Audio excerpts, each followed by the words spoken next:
Okay, looks like we're recording. Okay, so here's where we left off last time. We were talking about triple integrals, and I spent a bunch of time talking about the kind of the development and the intuition and the geometry and the definition and the formalities and strategies and stuff like that.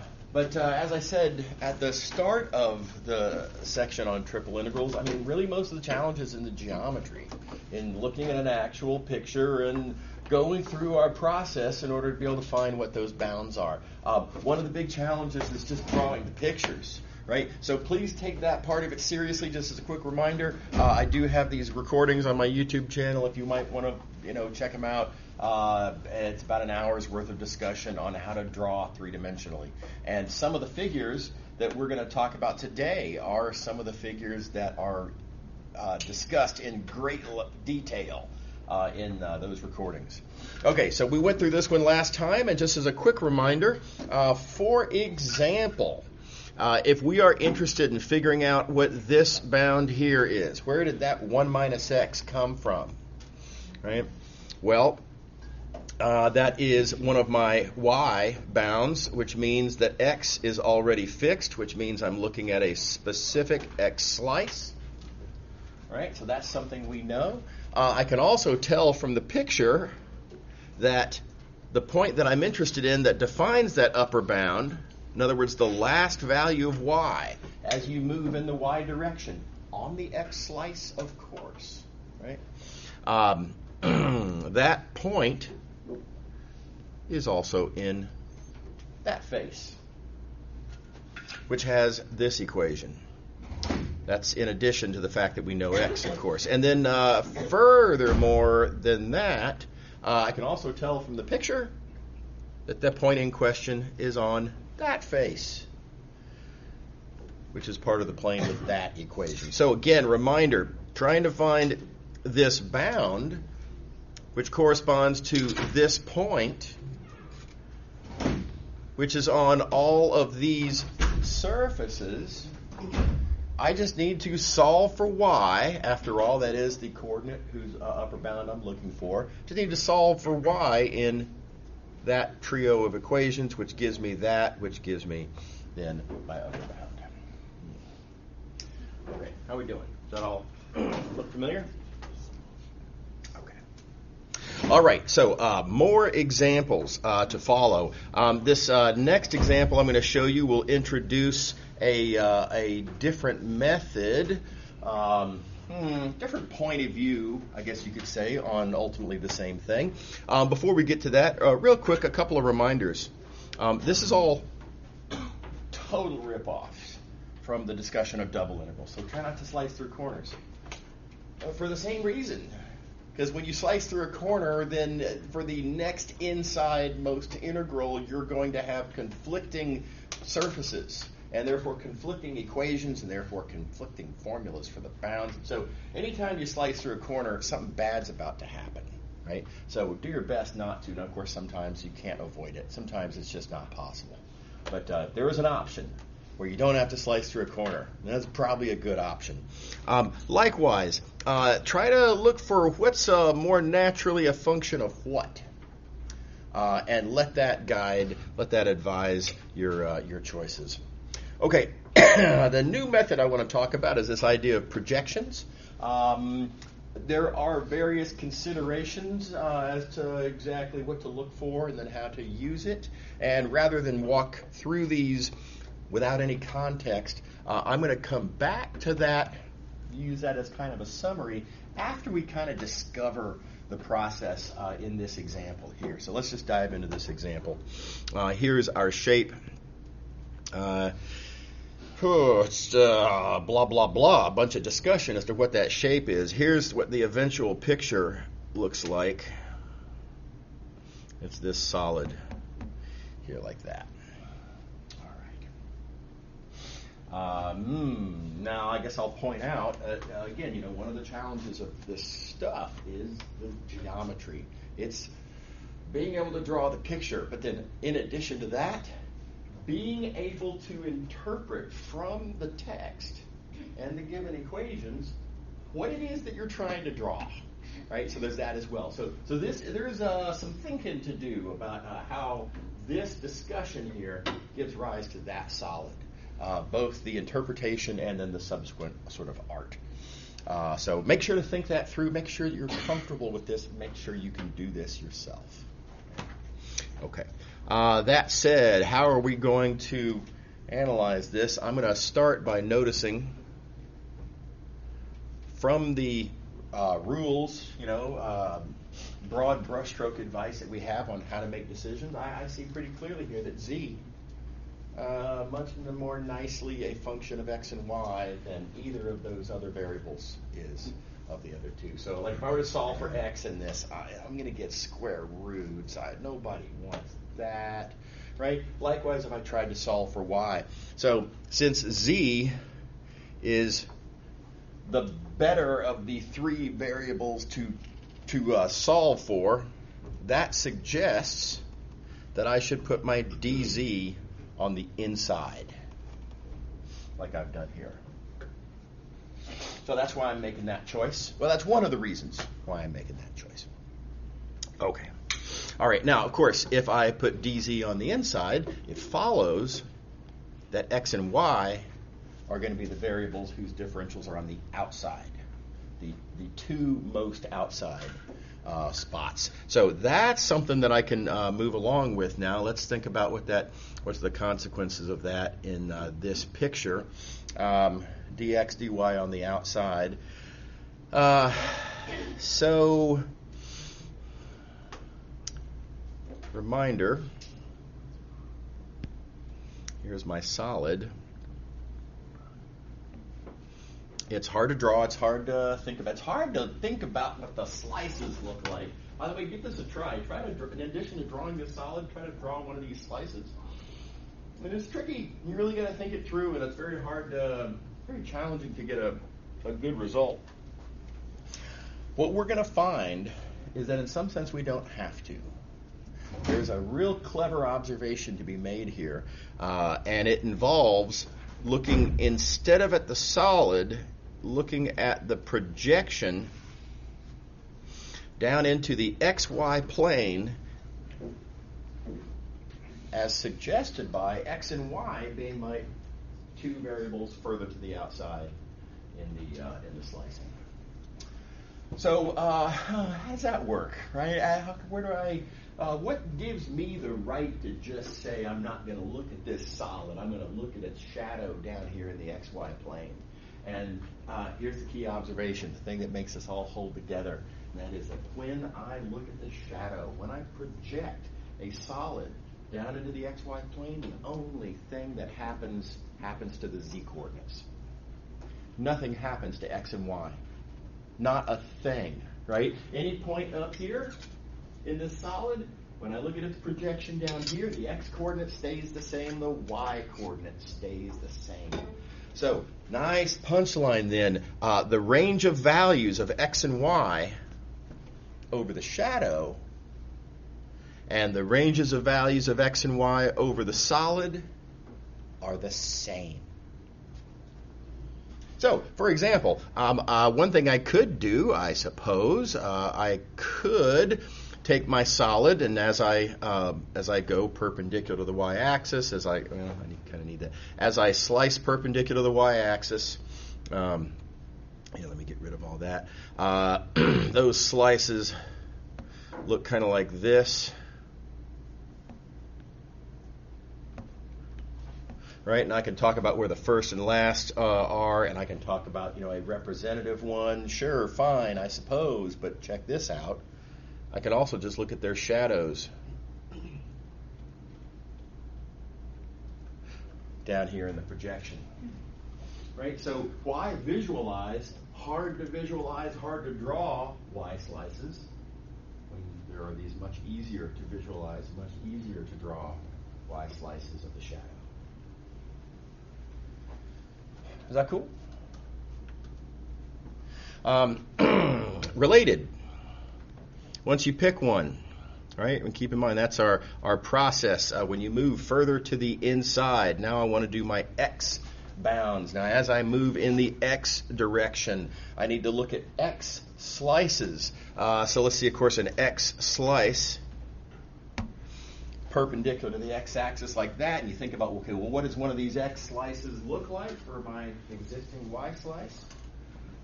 Okay, yeah, sure. I mean, you can imagine sort of those slices, or much easier, I think, you can just notice that, well, look, we're clearly starting there and we're clearly ending there, right? This first x slice sitting right above its shadow. Just look at the shadow. Our last x slice of our y slice, again, just look at its shadow right down there. Much easier to see. So, this is the beautiful thing about it. With this observation made, when we're looking at our our outside differentials, let me come back to looking at the projection in the xy plane, looking at this shadow. Right? You want to know the bounds on x and y? Just ignore the solid, kind of. Right? You don't hardly need it. You just need to know what its shadow looks like, and that shadow will tell you what those bounds are. You just take a double integral, slicing up a two-dimensional region in this two-dimensional xy plane kind of approach, a la section 5.2, to find these bounds. Very, very convenient, right? A huge trouble saver, if only artistically. So I think that's pretty cool. Details, make sure you can do that. Now, one twist or one detail that I guess we should talk about. You are going to need to understand this curve, right? That's kind of the curvy boundary of our projection. So how do I know what that curve is? Well, geometric appeal, it comes from this curve. That curve is where the two surfaces intersect, so that's where both of these things happen, and that gives us this equation right here. If z is equal to 1, and if z is equal to x squared plus y squared, both, then x squared plus y squared has to equal to 1. And that's that equation right there. Okay. All right, now, inside bounds. Where do we get the inside bounds from? Let's see, here we go. Our inside bounds. So given, let's see here. Okay, given a y and an x, right? In other words, given some point in my shadow, looking at the solid above that. Now, sadly, I can't just kind of blow off the solid at this point. After all, the z-coordinates really do change quite a bit, right, between the solid and the projection. That's what a projection does, is it's going to change that z-coordinate. So I do have to look back up here to my original solid. Okay, that noted, I can see very conveniently from the picture, looking at the picture here, the lower bound is going to come from that point, and that point, in this case, very conveniently, it's always on kind of that surface. That's convenient geometry of the picture. The lower bound point is always going to be on this surface, which is going to have a consistent, always the same equation. This is true for any value of x and any value of y. The upper bound for z is going to come from that point, and that point is always on this surface, which again, it's always the same surface, and so I'll be always using the same equation. So very conveniently, oh gosh, if I can get this thing to, okay, there we go. Very conveniently, the lower bound is going to come from looking at the equation of that purple surface in which I solve for z to get my lower bound for z. And the upper bound for z is going to come from, well, this surface, right, in which I solve for z, which which is always going to give me that as the upper bound. So, okay, to be fair, I mean, I do still have to look at my three-dimensional picture. This is not a magic wand, right? This, though, did save me quite a bit of trouble. And the slices that I drew up here, I don't have to draw, taking this projection point of view. Anybody see the broad brush strokes on that? Okay, so with all of this in mind, let's now go back up to what I had previously skipped. This discussion here. I wrote this as, let's look for a good projection. Right? So what do I mean by a good projection? I mean, by this I mean a projection that has all of the good news that we just experienced. The shadow that we saw down in the XY plane, I like that shadow. It was easy to work with. It wasn't some weird, obscure shape like a hexagon or, I don't know, something really crazy. It was a reasonable shape. Secondly, and a little bit more subtly, these top and bottom surfaces worked out conveniently. So in addition to the projection itself being nice, the top surface, right, this top surface here, notice it's always the same surface. It's not like it's, well, sometimes this face, sometimes that other face. It's always that same plane. And I'm going to say that's so consistent in that sense, and also desirable in the sense that it has a perfectly reasonable equation. And then likewise the bottom surface, right? This bottom purple surface down here that tells me my lower bound for z. Always the same surface with the same equation, and that equation is not bad. And so I'm going to again call that desirable. Okay, so this is what you want to look for. You want to look for, looking at the three different coordinate planes that you can consider projecting to. Look for a nice shadow with a consistent top surface and a consistent bottom surface, hopefully with decent, reasonable equations. And then it just kind of falls apart for you. All right, let's see another one. Okay, now I've got this diagram drawn out for as if you did the usual slicing process. So you'll notice for no particular reason I have dx as my outside differential, and so I would need to slice perpendicular to the x-axis. Those slices are discs, but I'll tell you what, I think you're going to find, as I have, when you try to draw a ball and slices perpendicular to the x-axis, being, of course, very simply disk, when you try to draw that and make it look decent, you'd be surprised how that's actually pretty hard. I found this to be one of the harder diagrams that I drew in these notes. So there's that, and it's a little bit of annoying. And then that slice, now we can move along to the z slicing. So I need to slice perpendicular to the z-axis as I move in the z direction on that x slice. Right? And those slices are going to look like this. And again, you can see the drawing is pretty hard here. It's just tough to visualize. Okay, now you can go through that and you can play the usual game and you can get these bounds and it works fine, no problem. But check this out. Much easier, much easier. Looking at this solid, what's the projection of this ball into the xz plane? I picked the xz I picked the xz plane because x and z are the variables further to the outside in the slicing order that I have selected.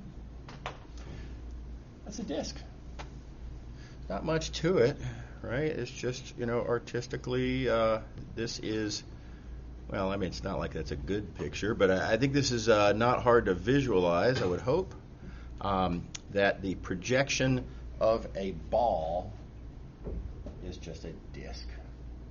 It's like what you might call the horizontal shadow, right, in the y direction. Is that cool?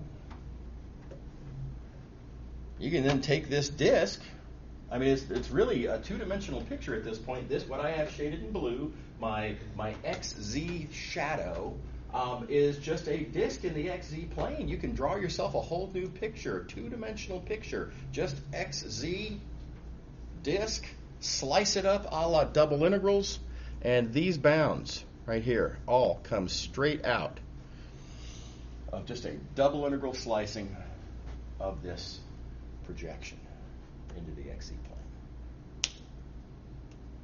It's a lot easier to draw, right? I don't need to draw the, some random cross section and then reproduce it and then think about how it slices and look at the Y's and oh my gosh, it's really hard to draw. This is much easier, and I'm 2/3 the way there.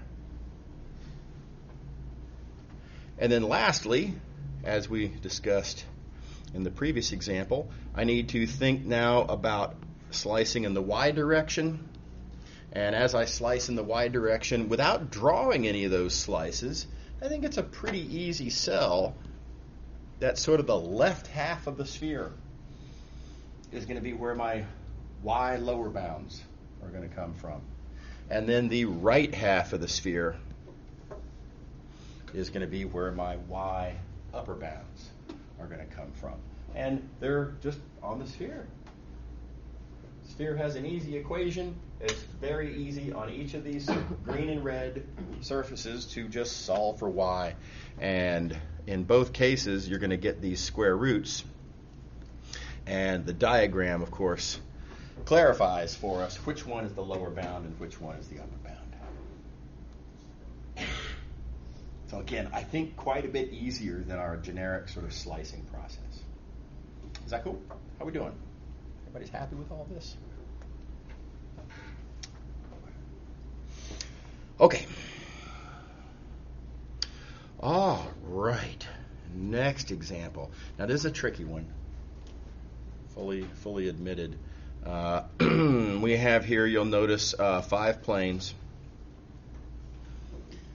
And generically, if I were to give you like 5 random, just, kind of whatever angled planes, it'd be very difficult.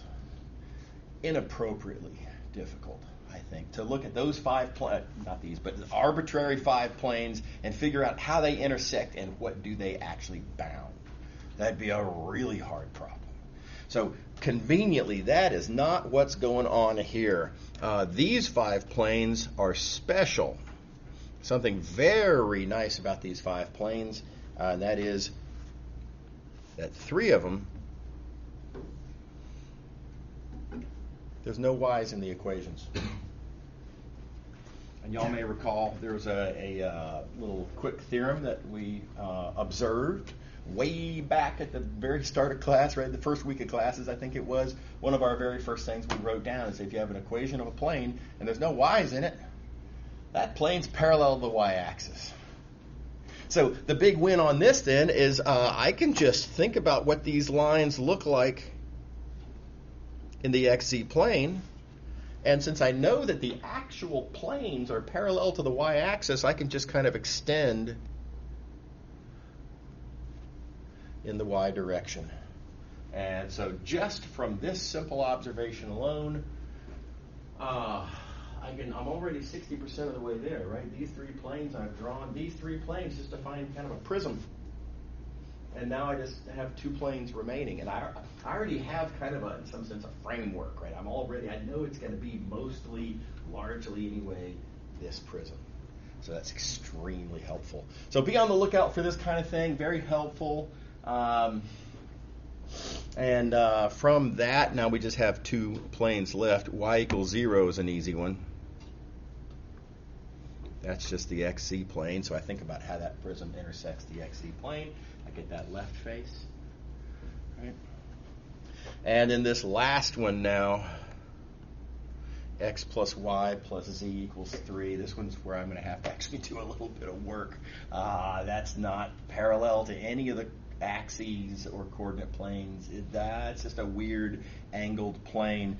And you can take a couple of different points of view on this. One little clever trick is to think about where does this plane intersect the coordinate axes. And I think it's a pretty easy pitch that it intersects at 3 on the x-axis, at 3 on the y-axis, and at 3 on the z-axis. And knowing that kind of tells me that my third plane is going to look something like this. At least that's how this plane shows up in the first octant here. And now you really do have to just kind of think geometrically, and how does this kind of angled slice, how does that angled plane cut through this pyramid, this prism, and that gives me this face here, like so. Everybody all right? Okay, so nice little foot in the door with this business about noting the equations that don't have any y's in them, and the fact that there's 3 of them, really useful. Okay, so now how to analyze this thing. Again, you can take the classical kind of slice it up, and then slice your slice, and then slice your slice of your slice, right? That you can go the usual sort of approach there. What you're going to find is that in most of your attempts to do that, you're going to hit corners. So, for example, if you were to start this process by slicing perpendicular to the y-axis, there's your first slice. Here's kind of a slightly subsequent slice, and you could imagine continuing in the y direction like that, and you're going to hit that corner. Right? After which, your slices are going to be a different kind of shape. Right, because this rightmost face kind of chopped off sort of the tips down here, if you will. And so you continue along, and then you hit this corner. Right, after which your slices will change shape again, and oh my gosh, this is hard to draw. No, that's no good.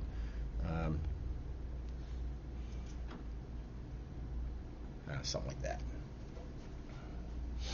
So this kind of thing is going to happen in most of the different ways that you can slice. Again, you have 6 options, 6 different orders for the differentials. So 6 different, you might say, strategies for slicing, and they all hit corners except for one.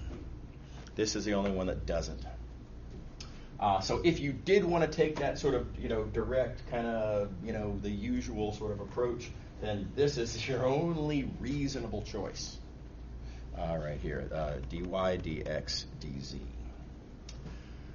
So now again, that's fine. You can do that. I encourage, give it a try, work it through that way, see how that works. But check this out.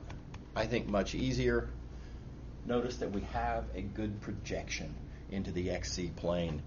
This solid, I know it's got a simple projection into the XZ plane. It's made out of a prism, whose defining characteristic basically is that its projection to the XZ plane is just that triangle. Excuse me. Sorry. So, nice easy projection into the XZ plane, which means that my X and Z bounds are going to work out nicely. Details for y'all to fill in for yourselves, of course. Now, you just have to think about this triangle two-dimensionally. Just pretend like it's in just the XZ plane, two-dimensional plane. Slice it up in the usual double integrals way, and you'll get these bounds. Make sure you can work that out, and you get this result.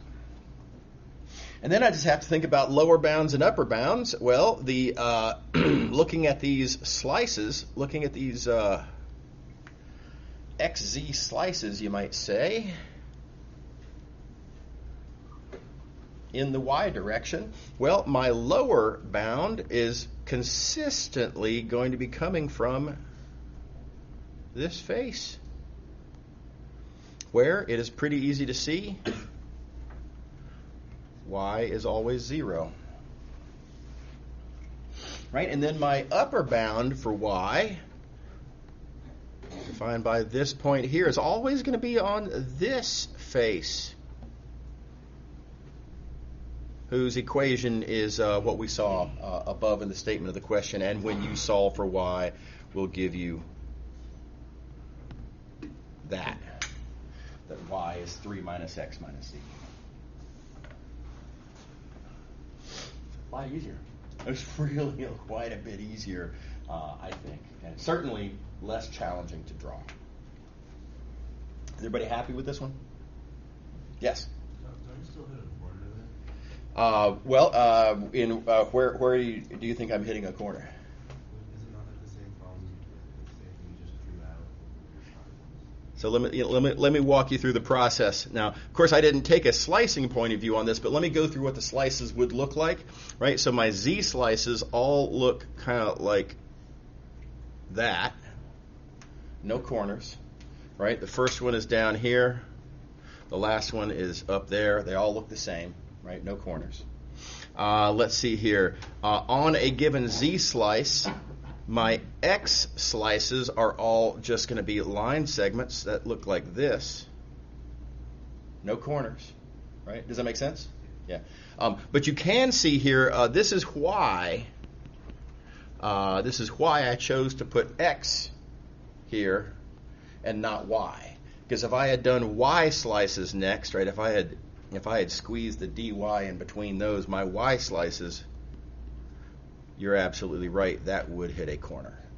Yeah. Yeah. Was that a? No, okay. All right.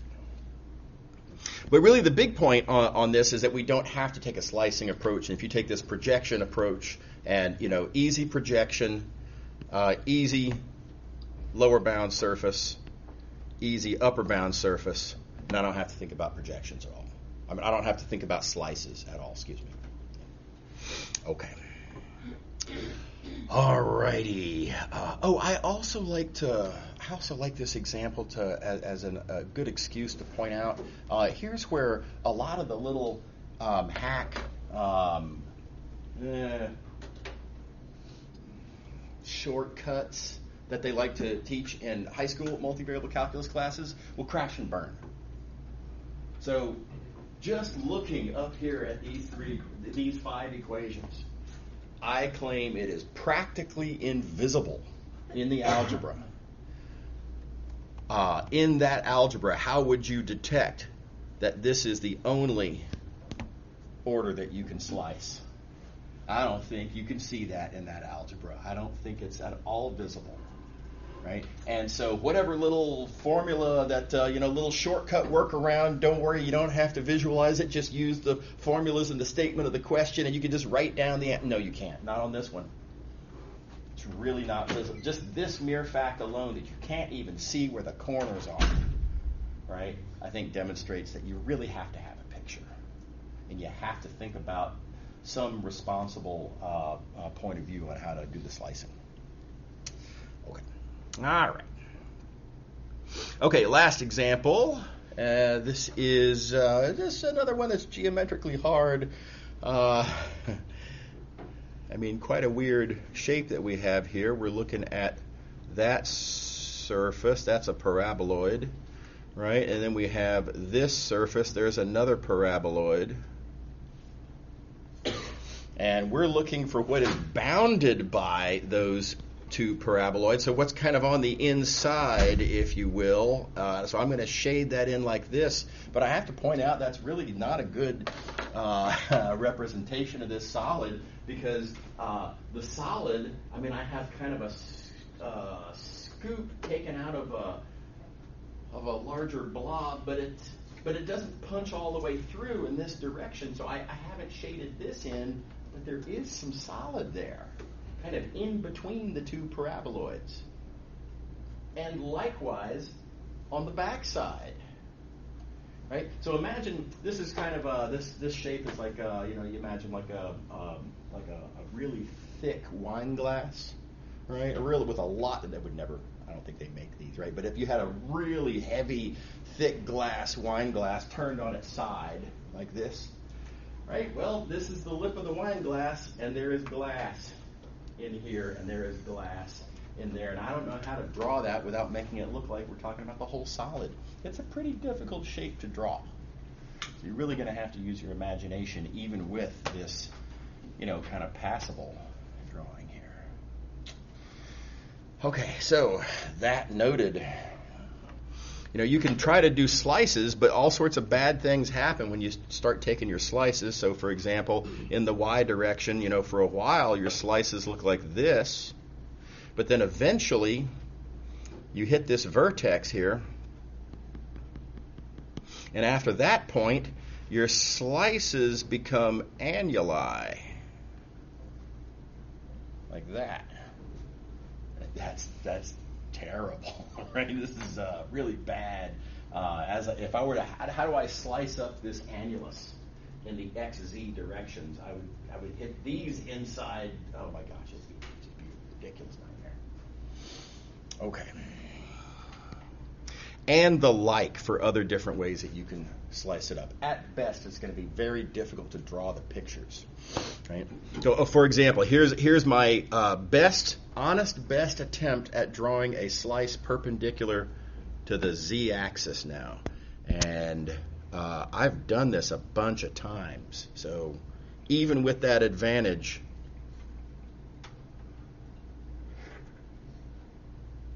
it's kind of hard to draw. I think the slice would look something vaguely kind of like that.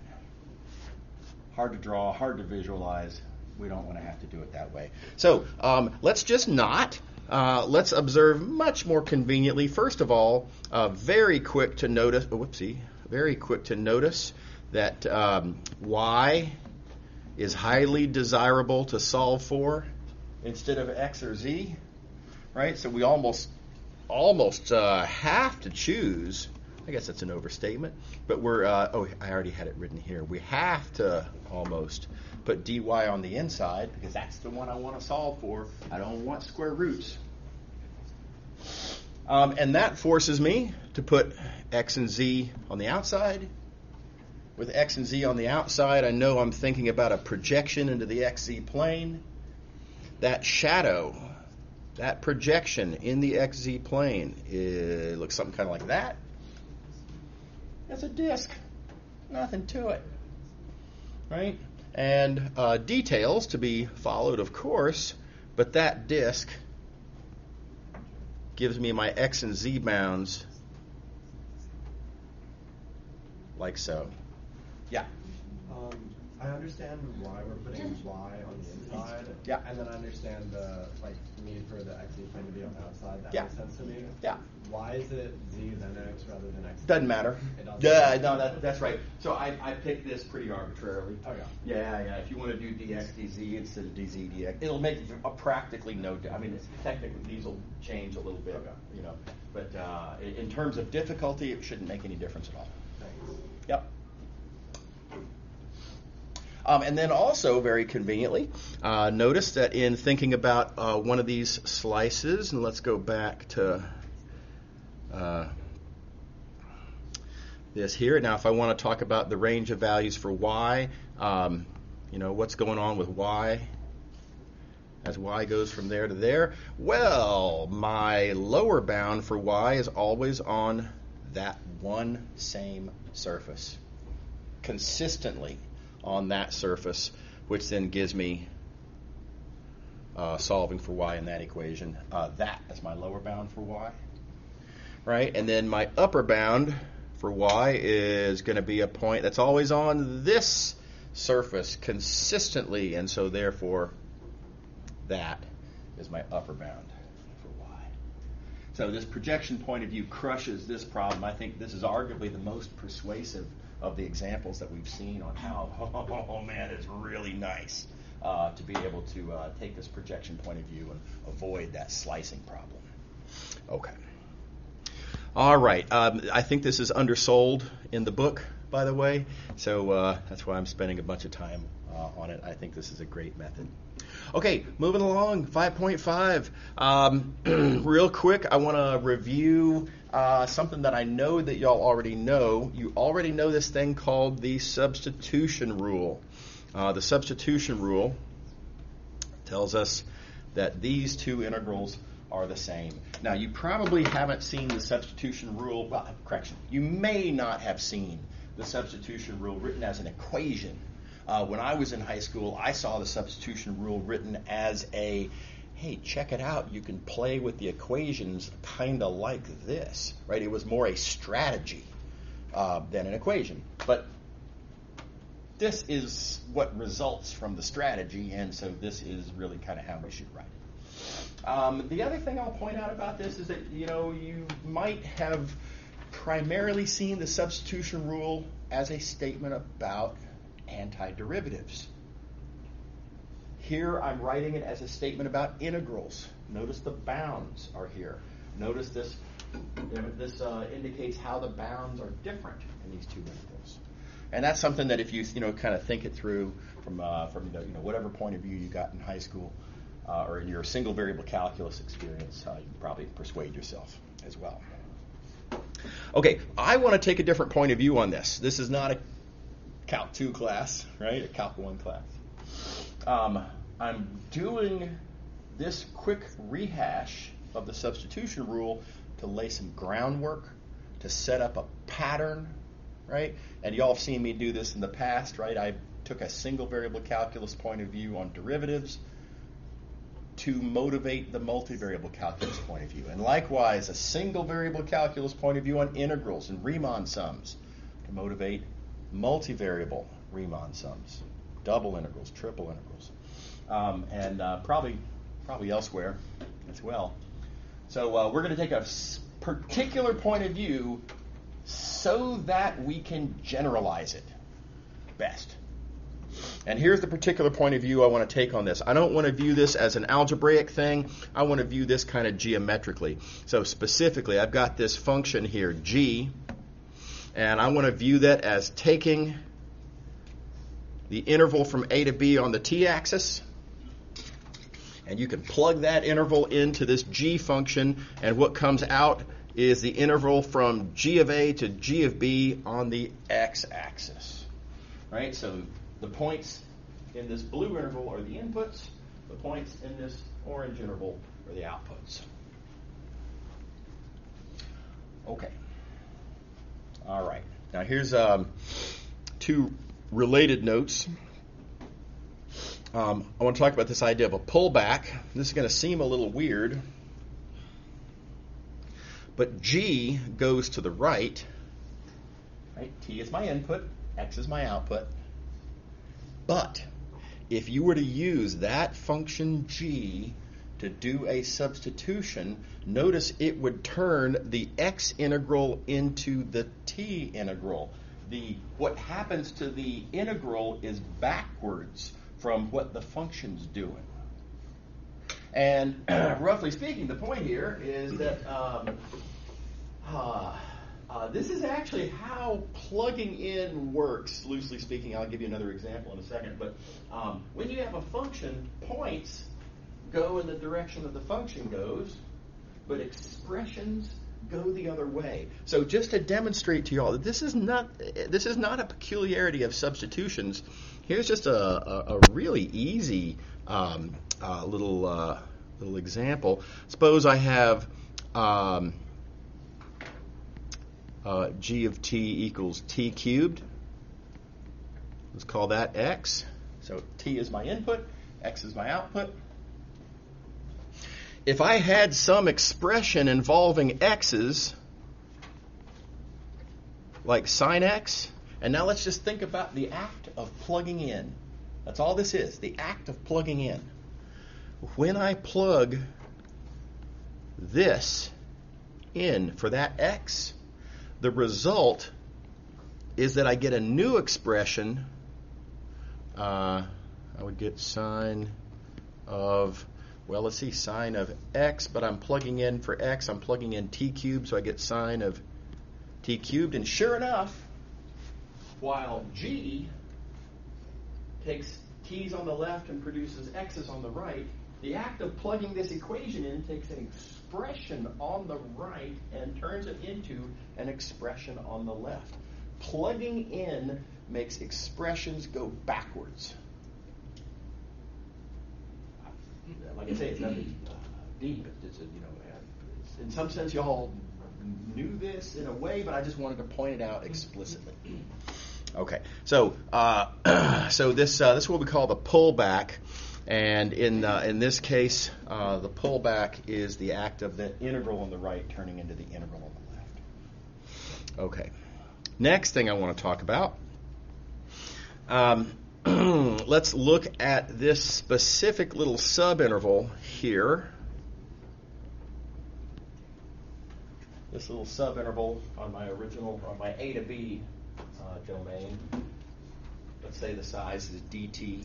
Some little subinterval with dt.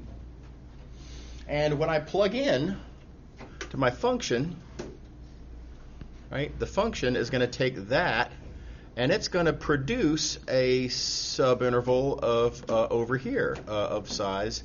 We'll call it dx. And I propose these two intervals are not the same size. Right? This one is part of, as I have it drawn here anyway, what appears to be a smaller domain from A to B. And this one's part of what seems to be a slightly larger domain from G of A to G of B. So I shouldn't expect those pieces to be the same size. Now, how I will argue how much is the difference between these sizes involves me momentarily shifting our point of view on this size of this interval. And that is, I'm going to think of this size as being a change. I was here, now I'm here, kind of a thing. And the process of moving across this subinterval represents a change in t. And likewise, this size of the image subinterval represents a change in going across from there to there. What do we know that relates input changes to output changes? Y'all have heard me say that a million times. That's what a derivative does. That's a derivative's job, right? So the derivative is what turns input change into output change, or now reverting back to our original point of view, that's what turns this input size into that output size. So what G, wrong color. What G does to the size of intervals is it stretches by a factor given by the derivative. The derivative is the factor by which this size gets magnified to be that size. Is that cool? All right, so all of this is reflected in these equations here. The pullback is just the act of plugging in x to be what it is, and the stretching factor is the recognition that that's what you have to multiply by my input size to get my output size.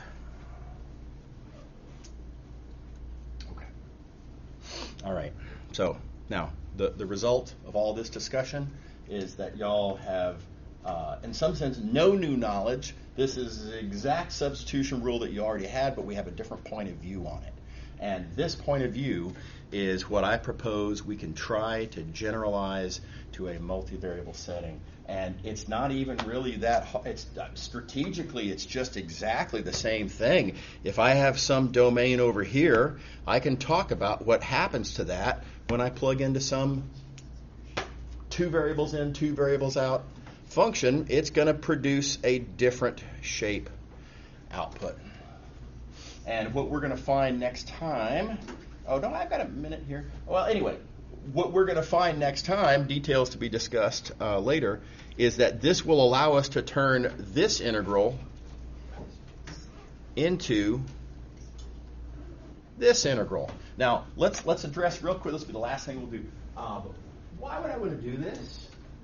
Why would I want to take a perfectly decent and simple domain like this one, plug it into some function, get a contorted domain, and then argue that I can pull back the contorted integral into a simpler integral? And the reason why is I probably did not start with this domain. I probably started with somebody came to me with this as my domain and said, hey, I need to compute this integral on the right. This integral on the right is over a messed up domain. And you can think about how you would slice this domain, and it'd be a nightmare. There's corners everywhere. Right? What we have, this idea of a pullback, is going to allow us to take this really hard question about computing an integral on a messed up domain and rewrite it with pullback as an integral over a simpler domain. And all we have to do to realize this and make this happen, I just have to figure out a way to view my messed up domain as being an image of something nicer. And it's going to turn out that that's surprisingly reasonable in many, many cases. Okay, y'all have a great weekend. See you later. And don't forget to get marked off on attendance if you weren't here when I started.